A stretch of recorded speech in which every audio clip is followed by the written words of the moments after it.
Good morning class 6।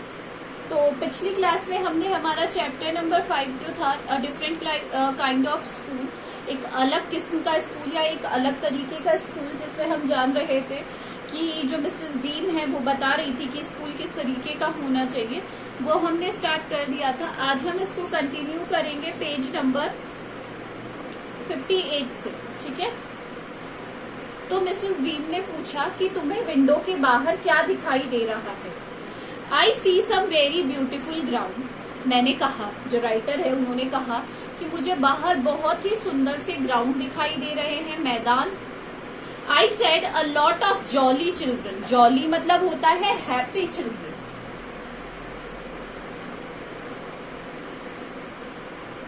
Jolly मतलब क्या हो गया? Happy children. जॉली का मतलब होता है happy children. It pains me, इससे मुझे क्या होता है? दुख होता है। Through to see that they are not also healthy and active looking. क्योंकि यह अलग तरीके का स्कूल था, तो उन्होंने कहा कि मुझे बहुत अजीब लग रहा है इन लोगों को देखकर कि ये बच्चे बिल्कुल भी हेल्दी नहीं है। हेल्दी मतलब फिट नहीं है और बिल्कुल भी एक्टिव नहीं है। When I came in, जब मैं अंदर आया, I saw one poor little girl being led about. Led about मतलब लेटे हुई थी। एक लड़की को देखा, छोटी सी। She has some trouble in her eyes. Trouble का मतलब होता है परेशानी। उसकी आंखों में क्या थी? कुछ परेशानी थी। ट्रबल मतलब परेशानी। Now I can see two or more with the same difficulty. अब मैं देख रहा हूँ कि दो और बहुत सारे जने भी ऐसे हैं जिनको ये समस्या है। And there girl was with a crutch. Crutch होती है बैसाखी। क्रच का मतलब होता है बैसाखी। Watching the others at play. और एक लड़की को देख रहा हूँ जो कि क्रच के सहारे खड़ी है और दूसरे बच्चे जो खेल रहे हैं उन्हें देख रही है। She seems to be a hopeless cripple. Hopeless का मतलब होता है अनफॉर्चुनेट, जिसकी कोई इच्छा नहीं होती है। क्या नहीं होती है? Unfortunate cripple.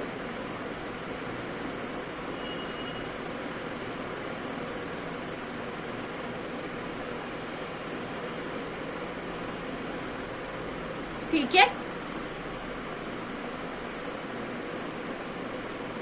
Mrs Beam laugh. Mrs Beam मेरी बातें सुनकर हंसने लगी। Oh no, she said. उन्होंने कहा, नहीं, ऐसी बात नहीं है। She is not really lame. Lame मतलब होता है किसी तरीके से परेशानी होना। This is only her lame day. आज उसका लेम डे है। लेम डे क्या हो गया? ऑन विच शी एक्ट्स ऐसे जैसे वो चल नहीं सकती। लेम कौन होते हैं? जो चल नहीं सकते। The others are not blind either. It is only their blind day. मतलब जो अंधे बने हुए हैं वो अंधे भी नहीं है, जो लंगड़े बने हुए हैं वो लंगड़े भी नहीं है, क्योंकि उन्होंने सिर्फ एक्ट करा है, नकल मतलब एक तरीके से शो करा है किस तरीके से ये लोग रहते हैं। I must have looked very surprised for she laughed again. और मैं बहुत ही ज्यादा एस्टोनिश रह गया, सरप्राइज रह गया, आश्चर्यचकित रह गया कि वो मेरी बात सुनकर फिर हंसने लगी, फिर बातें हंसने लगी। This is very important part और आवर सिस्टम। उन्होंने कहा यह हमारे सिस्टम का बहुत इंपॉर्टेंट पार्ट है। To make our children appreciate and understood misfortunate. Misfortunate का मतलब होता है बैड लक, कि वो इन चीजों को समझे। मिसफॉर्चून मतलब ऐसी जो चीजें हैं उन्हें समझे। We make them sure in misfortune too. और हम उन्हें ये समझाने की कोशिश कर रहे हैं कि मिसफॉर्चून किसी के साथ भी हो सकता है। Each term every child has one blind day, one lame day, one deaf day, one injured day and one dumb day. हमने डिवाइड कर रखा है कि एक दिन किसी को ब्लाइंड डे मिलेगा, एक को लेम डे मिलेगा, एक को बहरा होने का डीफ डे मिलेगा, एक को डम डे मिलेगा, गूंगे होने का, इस तरीके से। ड्यूरिंग द ब्लाइंड डे, और जब ब्लाइंड डे आता है, there eyes are bandage absolutely. Blindfold कर देना, आंखों पर पट्टी बांध देना। पट्टी बांध देते हैं उनकी आंखों पर जब ब्लाइंड डे आता है। And they are honour not to peek. और उनकी इच्छा है कि वो उसके अंदर से झांककर नहीं देखे, पट्टी नीचे करके। The bandage is put all over night so they wake blind. रात को ही लगा दी जाती है ताकि वो उठे ही कैसे? अंधे बनकर। This mean that they need help with everything. और इसका ये मतलब है कि उन्हें हर चीज के लिए, अभी हमारी आंखें चले जाए तो हमें हर चीज के लिए हेल्प की जरूरत पड़े।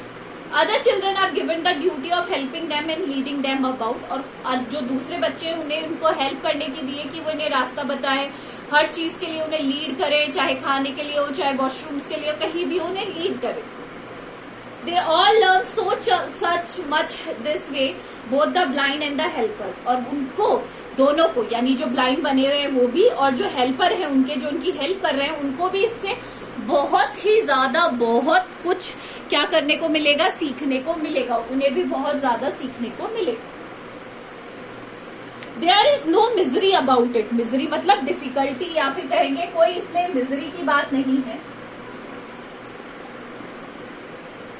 Mrs beam continued. Mrs beam ने कहा, एवरीवन इज वेरी काइंड. हर कोई काइंड होता है, दयालु होता है. And it is really good something of a game. और सबको अच्छा करने, एक गेम के तौर पे ही लोग बहुत से कुछ लर्न कर सकते हैं. Before the day is over. और जब डे खत्म होने लगा, even the most thoughtless child realises what misfortune is. Thoughtless मतलब होता है केयरलेस. जो यहाँ का सबसे केयरलेस बच्चा है ना, वो भी ये रियलाइज कर लेगा कि मिसफॉर्चून क्या होती है, या मिस हैपनिंग्स हो गई, या कोई ब्लाइंड है, कोई डीफ है, कोई डम है, तो ये क्या है. The blind day is of course, जो ब्लाइंड डे है, ऑफकोर्स रियली द वर्ड, सबसे वर्ष ब्लाइंड डे ही होता है, क्योंकि बिना सुने और बिना बोले काम चल सकता है, बट बिना देखे काम नहीं चल सकता.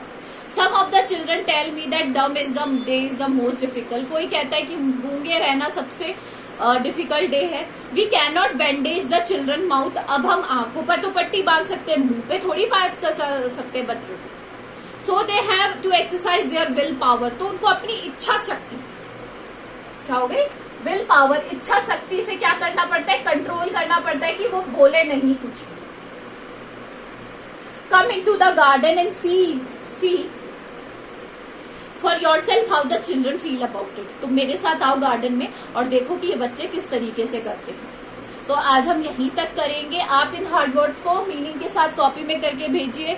अभी तक बहुत सारे ऐसे बच्चे हैं जो काम नहीं कर रहे हैं. बेटा, आपके एग्जाम से फिर कम मार्क्स आएंगे. You have to do your homework regularly and send it to me. Thank you.